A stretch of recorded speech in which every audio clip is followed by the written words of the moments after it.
worship our King. Come, let us bow at his feet. He has done great things. See what our Savior has done. See how his love overcomes. He has done great things. He has done great things. Oh, hero of heaven, you conquer the grave. You free every captive and break every chain. Oh God, you have done great things. We dance in your freedom, awake and alive. Oh Jesus, our Savior, your name lifted high. Oh God, you have done great things.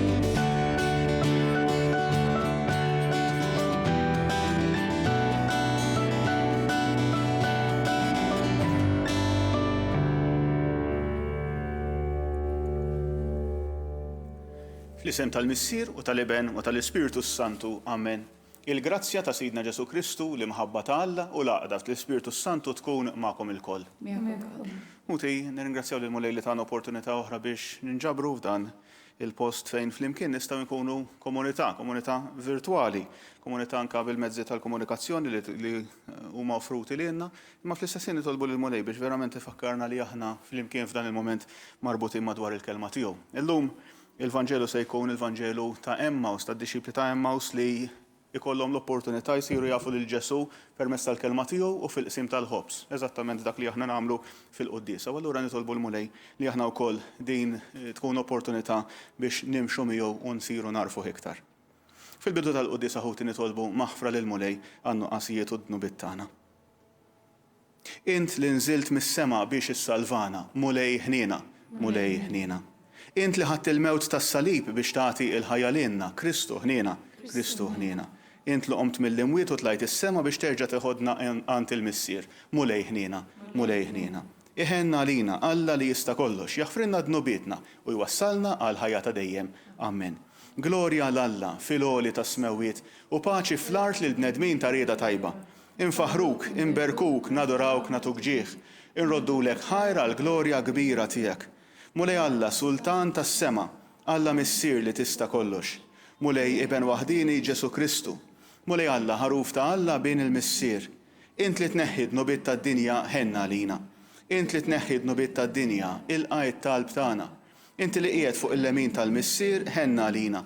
Għaliex inti waħdek qaddis, inti waħdek mulej, inti waħdek il-għoli Ġesu Kristu, mal-Ispiritu Santu fil-glorja tal-Missier Alla. Amen. Nitolbu. U Alla jifraħ dejjem il-poplu tiegħek biż-żgħożija mġedda ta' ruħu biex kif inti sebbaħtna u ferraħtna mill-ġdid bil-grazzja tal-adozzjoni, hekk ukoll b'qalbna qawwija fit-tama nistennew il-jum tal-qawmien mill-imwiet. Bibnek Ġesu Kristu Sidna li hu Alla u miegħek jgħix u jsaltan flimkien mal-Ispiritu Santu għal dejjem ta' dejjem. Amen.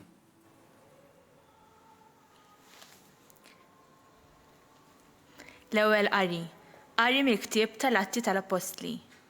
Nhar lejt il-50, Pietru flimkien mal-11 qamu qal lil-Lud bl-Ħenoli: Nies tal-Ludija u intom il-koll li toqgħodu f'Ġerusalemm. Kunu għafu dan u isimgħu sewwa se ngħidilkom jien. Ġesu ta' Nażaret kien bniedem li għal Alla tagħkom prova tiegħu permezz tal-mirakli u l-eġubijiet u s-sinjali li għamel bih foskom, kif intom stess tafu.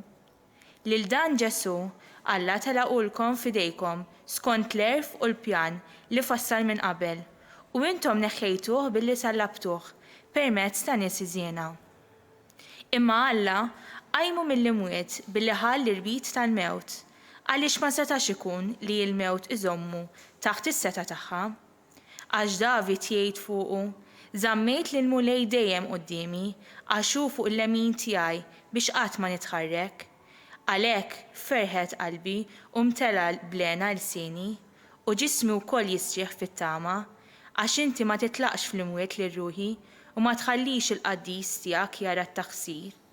Inti jarafni t-triq tal-ħajja, timlini bil-ferħ meta nkun quddiemek. Ħuti, Ħalluni ngħidilkom kif inħossa fuq il-Patriarka David. U miet u kien mitfun u l-qabar tiegħu għadu magħna sal-lum stess. Issa u kien profeta u kien jaf li Alla ħaliflu b'ġurament li kellu jqiegħed fuq it-tron tiegħu bniedem ġej minn nislu. David ra minn qabel u ħabbar il-qawmien tal-Messija u qal la kien mitluq fl-imwiet u lanqas ġismu marat it-taħsir. Lil dan Ġesu Alla qajmu mill-imwiet u ta' dan aħna lkoll xhieda. Għalhekk, issa li Alla llieħ bil-leminija tiegħu huwa rċieva mingħand il-Missier l-Ispiritu Santu li kien imwiet u sawbu fuqna kif qegħdin taraw u tisimgħu il-kelma tal-mulej. Irroddu ħaj lil Alla. Għas-salm responsorjali ngħidu flimkien mulej intallimni t-triq tal-ħajja.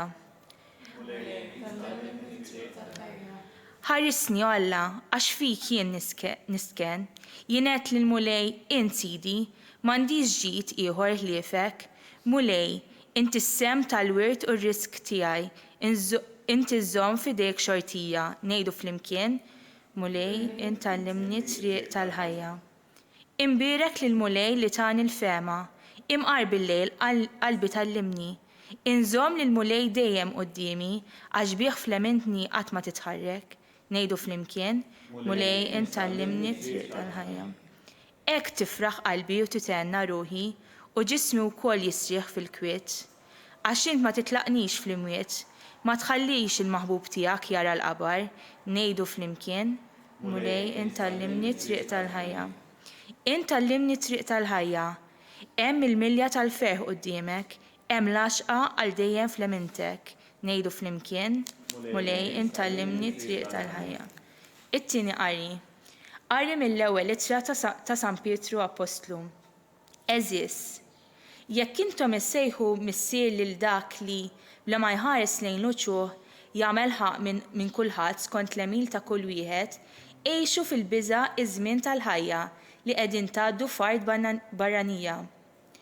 Kunu għafu li intom kontu mifdija mill-ħajja tagħkom firħa li ħadtu mingħand missirijietkom, mhux xi ħaġa li tintemm bħalma il-fidda jew id-deb, imma bid-demm għażiż ta' Kristu li kien bħal ħaruf bla għajb u bla teba.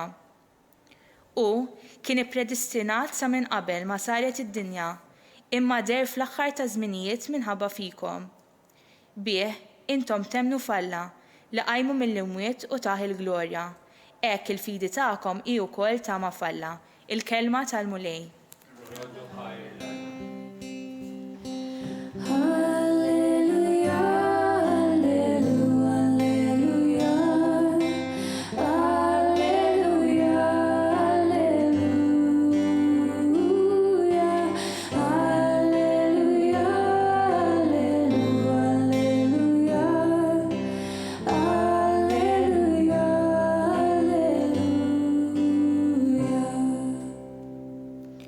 Mulej Ġesu, fissrinna l-Iskrittura, ħeġġiġilna qalbna int u tkellimna.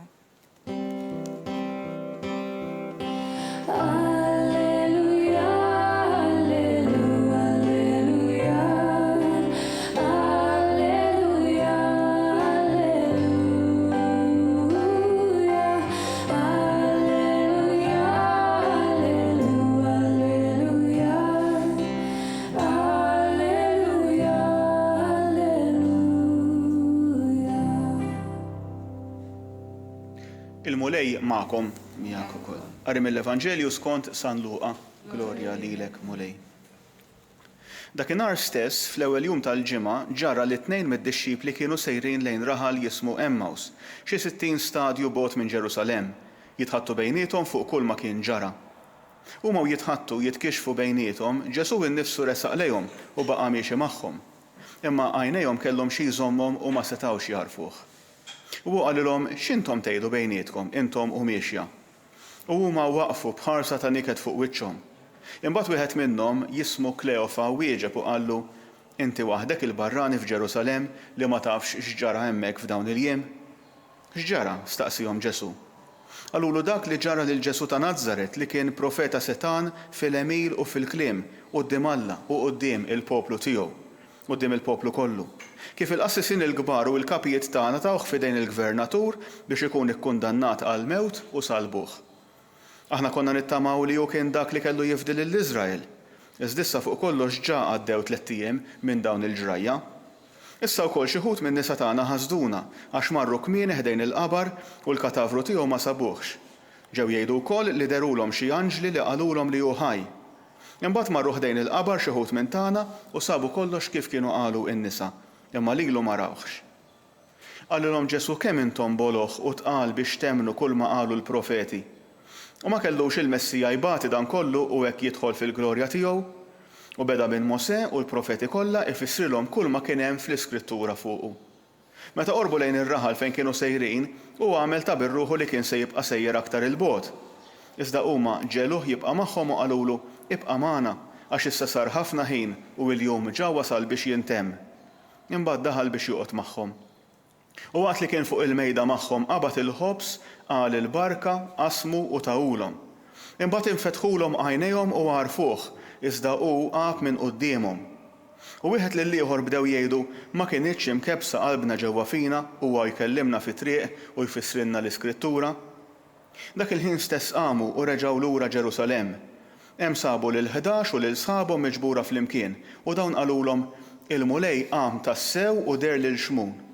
Huma wkoll tarfulhom x'kien ġralhom fit-triq u kif kienu għarfuh fil-qsim tal-ħobs.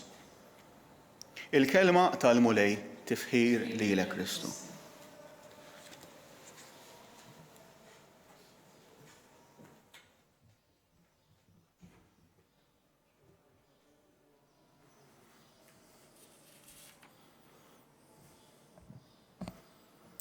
U tinkomplu f'dawn il-ħdud tal-lejt, naraw ġrajiet, ngħixu ġrajiet marbutin mal-qawmien ta' Ġesu mill-imwiet. U llum għandna mument ieħor minn dawn, il-ħadd li għadda irriflettejna dwar id-dera ta' Ġesu lid-dixxipli tiegħu li kienu magħluqin f'dik il-kamra, rajna wkoll imbagħad il-ħadd ta' wara meta hu jirrivela lilu nnifsu lil Tumas. Imissa għandna qisu morna rewind u morna lura ħattilejt fil-għaxija. U ħattilejt anzi mhux fil-għaxija biss matul il-ġurnata x'kien qed jagħmel Ġesu.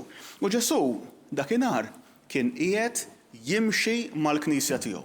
Ġesu kien qiegħed jakkumpanja lill-Knisja qalba sewda, l-Knisja rappreżentata minn dawn it-tnejn min-nies, minn dawn iż-żewġ dixxipli tiegħu, wieħed minnhom nafu ċertament li kien Kleofa, imma l-ieħor jibqa' mhux imsemmi u allura jista' jkun mod ta' kif l-Evanġelista anke jdaħħallilna fl-istorja biex aħna qisu nimmaġinaw li stajna konna hemmhekk magħhom aħna wkoll. Imma hemm teoriji oħrajn u issa nitkellmu naqra dwarhom għax jagħmlu sens anke fil-kuntest ta' dak li se ngħid illum. Ħuti, dan il-passaġġ qed jiġi interpretat iktar u iktar, b'mod speċjali f'dawn l-aħħar snin biex ngħidu hekk, anke bħala mod ta' kif fl-Iskrittura stess insibu kif il-ġrajja tal-Ġenesi u allura il-bnedmin tal-bidu l-ewwel koppja Adam u Eva jiġħdu il-kelma tal-Alla, jiġħdu lill-Alla, jiddeċiedu li jridu jmorru għal rashom, jiddeċiedu li ma jridux l-awtorità tal-Alla, ma jridux il-kelma tiegħu tkun id-dawl tal-ħajja tagħhom. U allura hemmhekk jinħoloq id-dnub dak li aħna nsejħulu d-dnub oriġinali jew id-dnub tan-nisel. Imma ħafna qed jaraw interpretazzjoni pjuttost reċenti li f'dawn id-dixxipli ta' Emmaus qed isseħħ xi ħaġa issa bil-maqlub. Isu bħal meta immaġinaw meta naraw film jew xi sensiela fuq it-television u jkun hemm bniedem li qiegħed jimmaġina x'jista' jiġri. U mbagħad f'daqqa waħda qisu jiġri kollox bir-reverse tara dik ix-xena sejra lura bir-rewind u dak il-bniedem jażel triq oħra.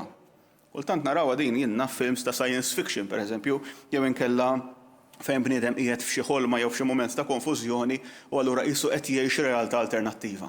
Hawnhekk għandna propju fid-dixxipli ta' Emmaus qisu Alla qed jagħtina l-opportunità biex nagħmlu rewind ta' dak li seħħ fil-ġnien tal-Eden u nagħmlu xi ħaġa ġdida.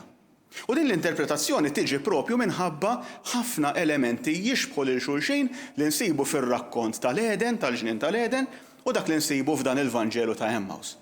Mela, fil-ġnien tal-Eden għandna żewġ persuni, għandna koppja, għandna lil dan ir-raġel u mara. Fil-rakkont ta' Emmaus għandna żewġ dixxipli. Interessanti li kull ma jmur iktar ma jgħaddi żmien, hemm min qed jara l-possibilità li żewġ dixxipli ma kinux żewġ irġiel kif aħna nimmaġinawhom awtomatikament u kif normalment fl-arti jiġu raffigurati, imma l-possibilità li dawn kienu Kleofa u l-mara tiegħu. U fil-fatt il-klim li jintuża fil-Vanġelu li ovvjament inkiteb oriġinarjament bil-Grek tħalli dik il-possibilità. Fil-fatt il-Papa Franġisku ftit ta' xurilu meta iċċelebrajna għall-ewwel darba jum il-kelma tal-Alla. Propju bħala ikona kellna lil Ġesu miexi ma' koppja. Jiġifieri din il-possibilità mhijiex xi ħaġa impossibbli. Imma ngħidu kienu żewġ dixxipli, setgħu kienu rġiel, setgħu kienu koppja, ma tagħmlilniex differenza kbira. Imma għandna tnejn minn nies li bħalma Adam u Eva minħabba d-dnub tagħhom kienu telqu mill-Eden, għandna koppja li telqu minn Ġerusalem u mixjin il-bot minn Ġerusalem, sejrin lejn Emmaus. Dak huwa l-ewwel punt. It-tieni punt għandna lil dawn id-dixxipli ta' Emmaus jisimgħu lil Ġesu. Jagħmlu ġurnata sħiħa mixjin miegħu għalkemm ma jarfuhx, imma l-kelma tiegħu tibda tbaqbaq fil-qalb tagħhom, tibda tħeġġeġ, tibda tagħtihom ferħ, tibda tagħtihom tweġiba għal mistoqsijiet kbar eżistenzjali li huma kellhom f'dak il-mument. Mela għandna tnejn min nies qegħdin jisimgħu għandna l-idea ta' smigħ. Imma x'kien ġara fil-ktieb tal-Ġenesi? Fil-ktieb tal-Ġenesi kellna smigħ mod ieħor. Adam u Eva minn min jisimgħu? Minn Alla? Le, jisimgħu mis-serb. Jisimgħu minn dak li kien it-tentatur, minn dak li kien qed jipprova jdaħħal feles, kien qed jipprova jiffridhom mill-ħbiberija ta' Alla. Flok semgħu minn Alla, semgħu mis-serb. U allura jidimbu. Hawnhekk bil-maqlub femmaw sanna lil dawn id-dixxipli li qed jisimgħu lil Ġesu. U qalbhom terġa' tibda tfieq minn niked mid-dwejjaq li huma kellhom għat-telfa ta' Ġesu. Għandna wkoll mhux biss il-kelma, fil-każ ta' Emmaus kelma tajba, fil-każ tal-Ġenesi kelma ħażina, kelma diffiċli, kelma li waslithom għad-dnub, imissa għandna wkoll l-aspett tal-ikel. X'jiġri fil-Ġenesi? Middew idejhom u jieklu jaqbdu dik il-frotta tal-għarfien tat-tajjeb u l-ħażin li kull ma kienet tfisserija l-qofol tagħha ix-xewqa tal-bniedem li jiddeċidiju x'inhu t-tajjeb u l-ħażin. L-ebda Alla ma jiġik mandani x'inhu tajjeb u ħażin, x'għandi nagħmel u x'm'għandix nagħmel.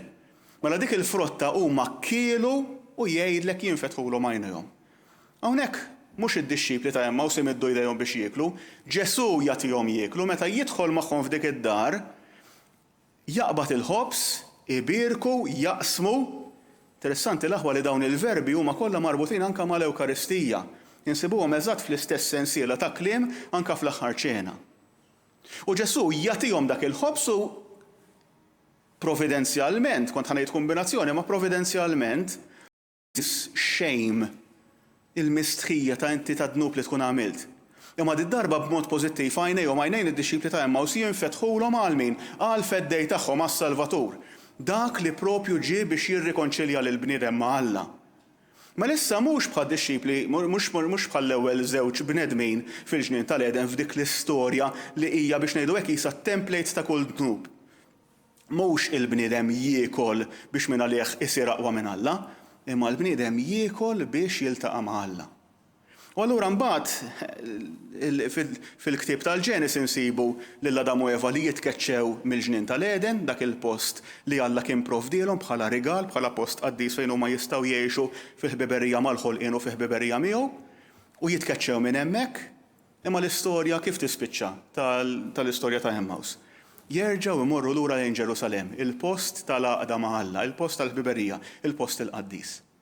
U allura ħuti, forsi issa nibdew naraw anke kif San Luqa meta qed jagħtina dan ir-rakkont u dan ir-rakkont tant sabiħ, imma fl-istess ħin qisu b'dan ir-rakkont ifejjaq il-ġerħa li hemm fil-qalb ta' kull bniedem li tiġi frott id-dnub.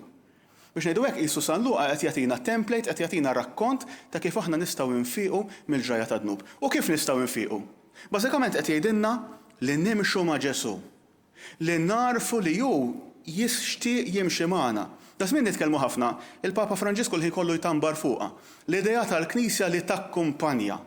Il-Knisja li takkumpanja li tiltaqa' mal-bniedem li timxi miegħu sabiex anka turih it-triq, sabiex anka tgħinu jfiq mill-ġrieħ li jkun ġarrab.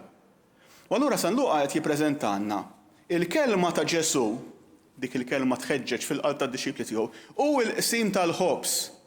U hawnhekk mill-ġdid għandna qisu ċavetta oħra. Għax jiġri fl-Ewkaristija ħut li hija l-quċċata tat-talb tagħna bħala Knisja. Għandna l-kelma talla li tiġi spjegata lilna li nisimgħuha b'widnejna, imma għandna wkoll il-qsim tal-ħobs l-Ewkaristija. Fil-fatt aħna l-Quddiesa hija dejjem maqsuma fuq dawn iż-żewġ elementi, l-artal tal-kelma, l-artal tal-ħobs, l-artal tal-Ewkaristija, li jmorru flimkien. Din hija ħuti allura mument sabiħ fejn aħna nistgħu ngħidu, ara, mela din l-istorja tad-dixxipli ta' Emmaus tista' tkun l-istorja tiegħi wkoll. Għax dak li kellhom huma, immaġina għamlu ġurnata sħiħa jimxu ma' Ġesu imma ma jarfuhx. Għax jgħidilna l-Evanġelista għajnejhom kellhom xi ħaġa xi żommhom. Ma setgħux jarfuh, imma xorta waħda ndunaw li hemm xi ħaġa speċjali fih, qalbhom kienet imħeġġa ġewwa fihom. Aħna wkoll li għandna x-xorti li narfu li Ġesu qiegħed jaħdem fil-kelma tiegħu, qed jaħdem fil-Knisja tiegħu, qed jaħdem fis-sagramenti.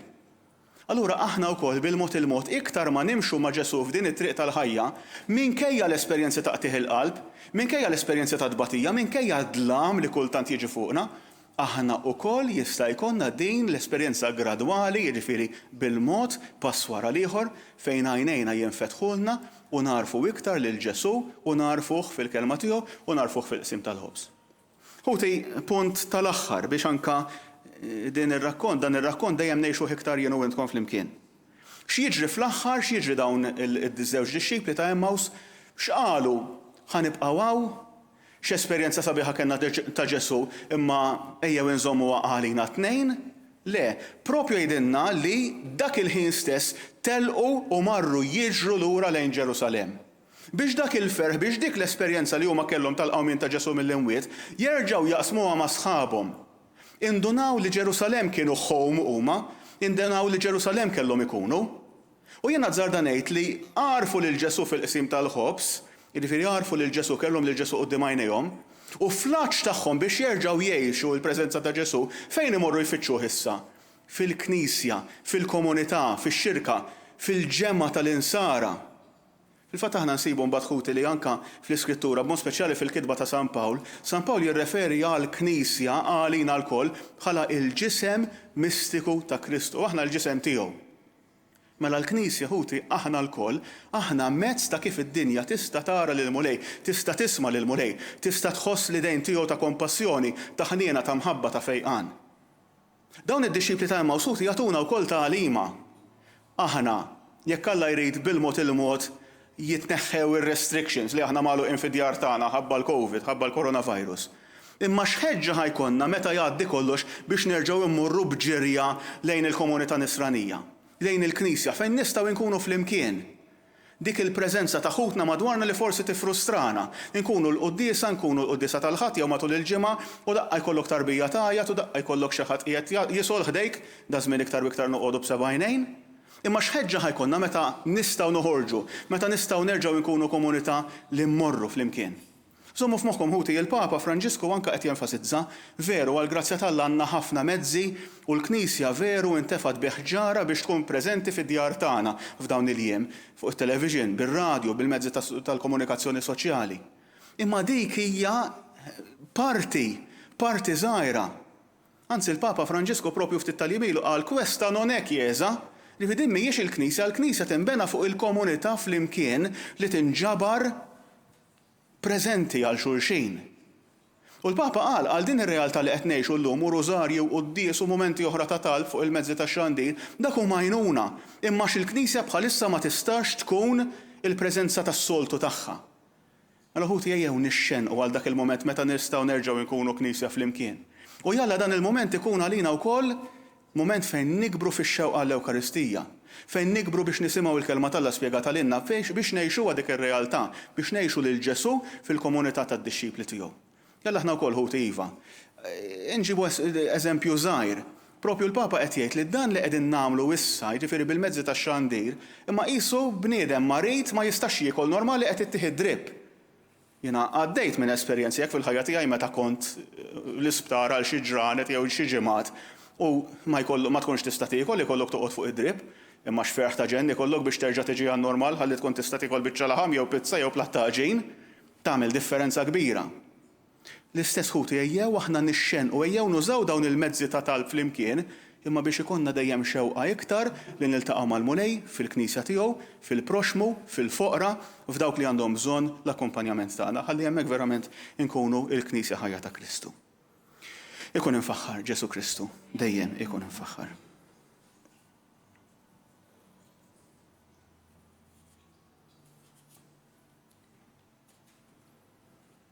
U tiflimkien ejjew nistqarru il-fidi tagħna f'dan Kristu irxoxt fit-Trinità Quddiesa fil-Knisja li l-mulej jagħtina il-privileġġ li nkunu parti minnha.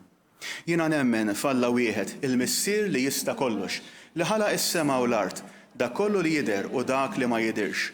U f'mulej wieħed Ġesu Kristu, iben waħdini ta' Alla, imnissel mill-Missier qabel kull żmien. Alla minn Alla, dawl minn dawl, Alla veru minn Alla veru. Imnissel mhux magħmul natura waħda mal-Missier u bih sar kollox. Niżel mis-smewwiet għalina l-bnedmin u għall-fidwa tagħna. U ħal ġisem bis-seta tal-Ispirtu Santu minn Marija Verġni u sar bniedem. Salbu ħalina bata taħt Ponzju Pilatu, mietu difnuh. U fit-tielet jum qam minn bejn l-imwiet skont il-kotba mqazza. U tela s-sema u qiegħed fuq il-lemin tal-Missier u għandu jerġa' jiġi bil-glorja biex jagħmel ħaq mill-ħajjin u mill-mejtin. U s-saltna tiegħu ma jkollix tmiem. U fl-Ispirtu Santu mulej li jagħti l-ħajja li ġej mill-Missier u mill-liben, li jum mweġġaħ flimkien mal-Missier u mal-liben u li tkellem fom il-profeti. U fi Knisja waħda Quddiesa Kattolika Apostolika nistqar ma'mudija waħda għal maħfra ta' dnubiet u nistenna l-qawma mill-imwiet u l-ħajja ta' żmien li ġej. Amen. U bħala komunità wkoll nagħmlu it-talbiet tagħna għalina għal dawk ta' madwarna għal dawk li aħna nħobbu u għad-dinja kollha fil-bżonnijiet kollha tagħha. L-ewwel ħaġa nixtieq nitlob għall-Knisja. Il-Knisja li għandha din il-vokazzjoni li takkumpanja lill-umanità, li takkumpanja lill-bnedmin, li takkumpanjahom mingħajr ma tkissirhom mingħajr ma tikkundannhom imma pjuttost biex twaslilhom il-fejqan ta' Ġesu. Nitolbu li aħna lkoll inħossu li aħna bħala Knisja aħna parti minn din il-missjoni u nwettquha bl-imħabba kollha tal-qalb tagħna. Nitolbu, ismana, nitolbu mulej. Nitolbu għal dawk kollha li għandhom xi seta fid-dinja biex il-mulej jagħtihom id-dawl tal-Ispirtu Quddies tiegħu biex jagħtihom qlub ġenerużi bħal tiegħu, ħalli dejjem ifittxu li jkunu ta' servizz mhux ta' dominju, biex dejjem ifittxu li jkunu ta' servizz mod speċjali għal dawk li huma l-iktar ċkejknin, dgħajfin, foqra, morda fis-soċjetà, għal dawk li huma l-iktar vulnerabbli. Nitolbu, ismana, nitolbu mulej. Nitolbu llum għal dawk kollha li forsi sofrew xi ġerħa anke mill-Knisja stess, u allura forsi jispiċċaw jirraġunaw Kristu iva, Knisja le. Nitolbu biex huma wkoll il-mulej jfejqilhom il-qalb tagħhom biex anke jagħtihom kuntatt ġdid u mfejjaq mal-Knisja tiegħu, ħalli huma jarfu li l-Knisja hija magħmula biex tkun il-ġisem mistiku ta' Kristu f'din id-dinja u permezz tal-Knisja jerġgħu jitħabbu ma' Alla. Nitolbu, ismana, nitolbu mulej. Mill-ġdid inġeddu it-talb tagħna wkoll għal morda kollha b'mod speċjali dawk li bħalissa qegħdin isofru madwar id-dinja u f'pajjiżna minn din il-marda tal-coronavirus. Nitolbu wkoll għal dawk li qegħdin iduru bihom, għal dawk li mietu minħabba din il-marda u għal dawk li qegħdin jibkuhom. Nitolbu biex il-mulej ikun il-fejqan u l-għajnuna fil-qalb ta' kull wieħed u waħda minn dawn. Nitolbu, ismana, nitolbu mulej. Nagħmlu mument żgħar ta' skiet ħuti fejn kull wieħed waħda minna inresqu il-bżonnijiet tagħna u x-xewqat tagħna quddiem il-mulej.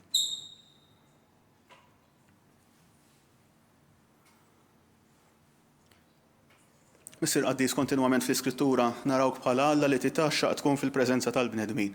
Nitolbuk li aħna li ninsabu miġburin bħalissa biex nisimgħu l-kelma tiegħek u nirċievu l-ikel Quddies li inti tipprovdilna, imma l-qlub tagħna wkoll ikunu mħeġġa bl-imħabba għalik u bl-imħabba għal xulxin. U dan nitolbuh bi Kristu Sidna. Amen.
Itolbu ħuti biex is-sagrifiċċju tiegħi u tagħkom ikun joġob lill-Alla l-Missier li jista' kollox. Jilqal mulej minn idejk is-sagrifiċċju għat tifħiru l-glorja ta' ismu għal ħtiġijiet tagħna u tal-Knisja mqazza kollha tiegħu. Ilqa' mulej l-offerta tal-Knisja ferħana u għatija li tgawdi lena ta' dejjem int li tant għamilt magħha biex tifraħ bi Kristu Sidna. Amen. Il-mulej magħkom u miegħek ukoll. Nerfa' qlubna il fuq, nerfa'hom lejn il-mulej. Niżuħħar lil mulej Alla tagħna hekk sewwa u xieraq. Sewwa xieraq tas-sew mulej tajjeb u taġi tas-salvazzjoni tagħna li dejjem nistqarru il-glorja tiegħek. Iżda b'ferħa akbar inxandruha f'dan iż-żmien li fih ġie sagrifikat Kristu il-ħaruf tal-għid tagħna. Wara s-sagrifiċċju u l-mewt tiegħu hu qam biex ma jmutx aktar. Issa bħala vittma dejjem ħajja bla qiegħda joffrilek lilu nnifsu għalina u bħala avukat tagħna ma jiqafx jidħol għalina quddiemek.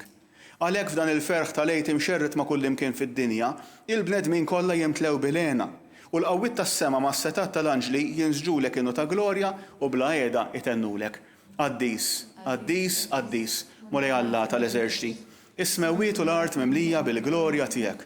Osanna fil-għoli tas-smewwiet, imbierek min ġej f'isem il-mulej, osanna fil-għoli tas-smewwiet. U Alla inti sa mill-ħolqien tad-dinja tagħmel kull ma hu meħtieġ biex il-bniedem ikun qaddis bħalek. Ħares għalhekk lejn dan il-poplu tiegħek li nġabar hawn u sewwa bil-qawwa tal-Ispirtu tiegħek fuq dawn l-offerti biex isiru għalina il-ġisem u d-demm ta' ibnek il-għażiż Ġesu Kristu Sidna li fih aħna il-kollu liedek. Meta konna mitlufin u ma stajniex aktar nersqu lejk, inti ħabbejtna bimħabba liema bħala. Ibnek il-għażiż li hu waħdu il-ġust talilu nnifsu fidejna u ma stmerx li jkun imsallab għalina. Iżda qabel ma fetaħ idejh fuq is-salib bejn is-sema u l-art biex ikun sinjal għal dejjem tal-patt tiegħek magħna, ried jagħmel l-ikla tal-għid mad-dixxipli tiegħu. U waqt li kien fuq il-mejda ħal-ħobs, ratt il-ħajr, bierek, qasam, tal id-dixxipli tiegħu u qal: ħudu u kulu il-kol minn dan, għax dan huwa ġismi li jingħata għalikom.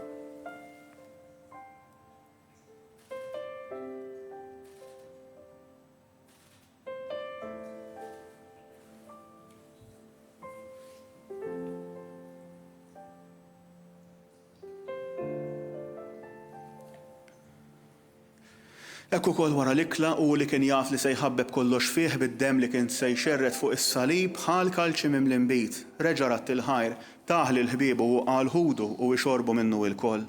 Għax dan huwa l-kalċi ta' demmi tal-patt il-ġdid li jibqa' għal dejjem. Id-demm li jixxerret għalikom u għal bnedmin kollha għal maħfra ta' dnubiet. Għamlu dan b'tifkira tiegħi.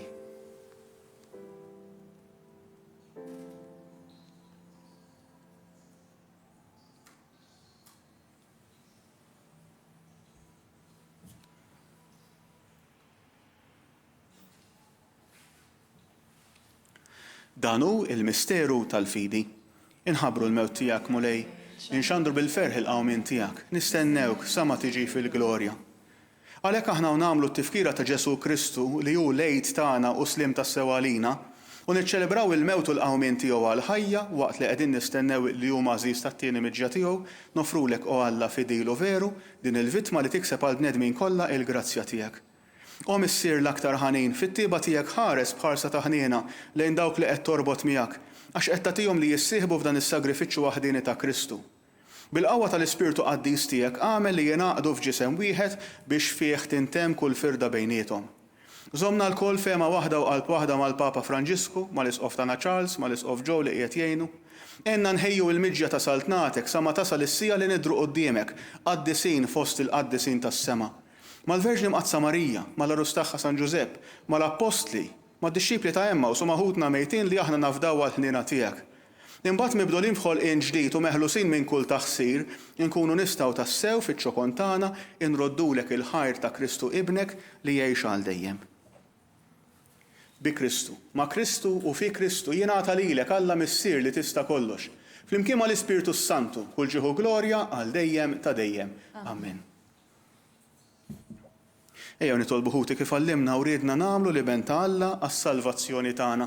Missierna li inti fis-smewwiet, jitqaddes ismek, tiġi saltnatek, ikun li trid int kif fis-sema hekk da fl-art. Ħobżna ta' kuljum għatina llum. Aħfrinna dnubietna bħalma naħfru l-minu ħati għalina.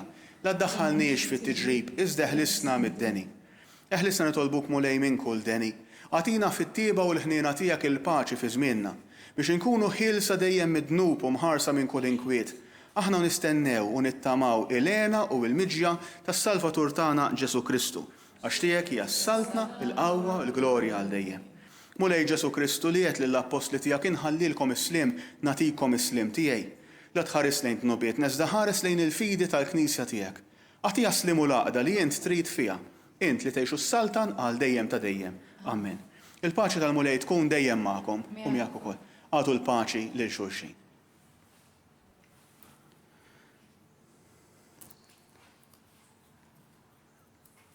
Ħaruf ta' Alla li tneħħi d-nubiet tad-dinja ħenna lina. Ħaruf ta' Alla li tneħħi d-nubiet tad-dinja ħenna lina. Ħaruf ta' Alla li tneħħi d-nubiet tad-dinja għatina il-paċi.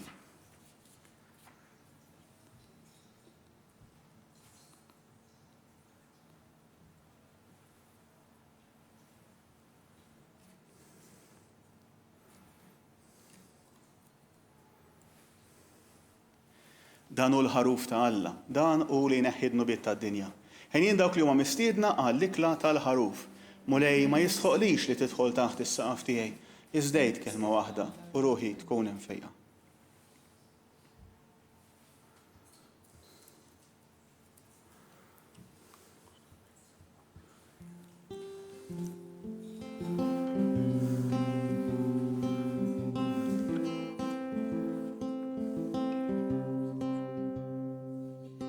And I will build my life upon your love. It is a firm foundation. I will put my trust in you alone, and I will not be shaken. I will build my life upon your love. It is a firm foundation, and I will put my trust in you alone, and I will not be shaken. Holy, there is no one like you, there is none beside you. Open up my eyes in wonder and show me who you are, and fill me with your heart and lead me in your love to those around me.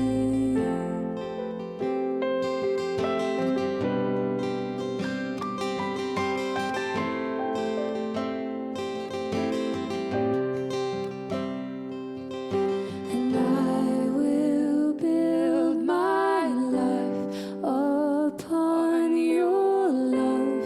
It is a firm foundation, and I will put my trust in you alone, and I will not be shaken.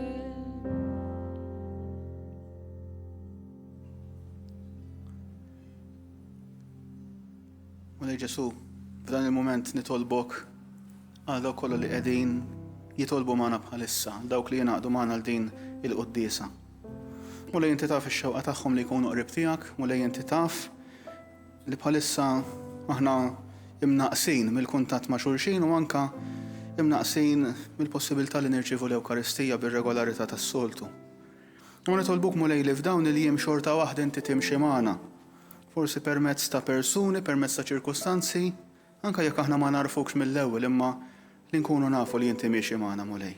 Għatina dak is-serħan tal-qalb, għatina s-serħan tal-moħħ li nafu li inti tinsab magħna, qiegħed tħarisna, qiegħed tfejjaq il-ġrieħi tal-qlub tagħna.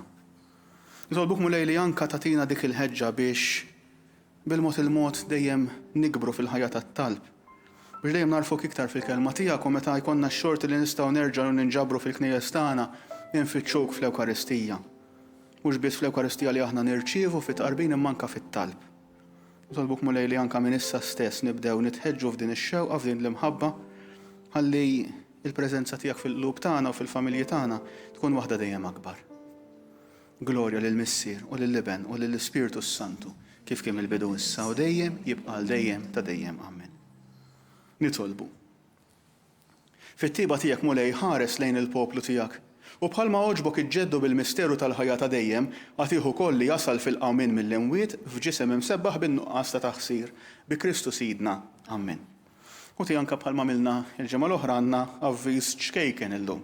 Avviż mill-ġdid ta' mezz ta' kif nistgħu anka f'dawn il-jiem xorta waħda inżommu it-talb tagħna għaddej. Fil-fatt huwa l-avviż jiġi anka bis-saħħa tal-Malta Catholic Youth Network li ħolqu possibilità anka ta' talb li jisimha Swipe to Pray. U din Swipe to Pray hija opportunità li għal dawk li jużaw Instagram fejn ikonna kwotazzjoni, riflessjoni ċkejkna u talba li tagħlaq dan il-moment ta' talb, ikun moment ta' talb qasir imma faċli ħafna nisibuh. U dan nistgħu anke issa taraw jew qegħdin taraw id-dettalji fuq l-iskrin tagħkom. Huwa mument propju indirizzat anki għaż-żgħażagħ imma sintendi kulħadd jista' jitolbu, kulħadd jista' jużah dan il-mument. Swipe to Pray nistgħu nsibuh fuq l-Instagram tal-Malta Catholic Youth Network u dan nistgħu nagħmluh billi nittajpjaw MCYN fuq l-Instagram u mbagħad tkunu tistgħu tagħmlu follow. U hemmhekk għandna opportunità ġdida biex inkomplu anke f'dawn il-jiem mhux tas-soltu imma xorta waħda jkollna ħajja ta' talb attiva. Il-mulej magħkom. Iberikom u jħariskom Alla li jista' kollox. Il-Missier, Liben u l-Ispiritu Santu. Amen. Morru fil-ferħu fil-paċi ta' Kristu, alleluja, alleluja. Inroddu ħar lill-Alla, alleluja, alleluja.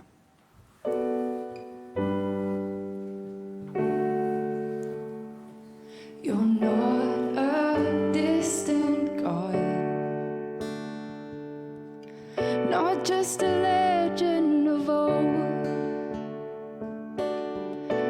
In the middle of the darkness, there is no moment I'm alone. Your love can't be outdone.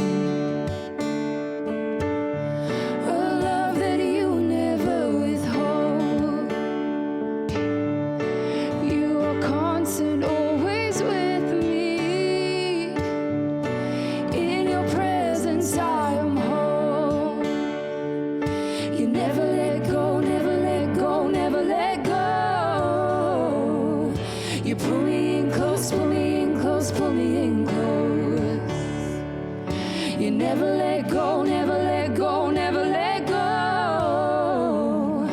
You pull me in close, pull me in close, pull me in close. I will rest in you. You are my peace, you are my refuge. In the shelter of your wings, God, you're the promise I hold on to. You never let go, never let go, never let go. You pull me in close, pull me in close, pull me in close. You never let go, never let go, never let go. You pull me in close, pull me in close, pull me in close. You never let go, never let go, never let go. You pull me in close, pull me in close, pull me in close. You never let go, never let go, never let go. You pull me in close, pull me in close, pull me in close.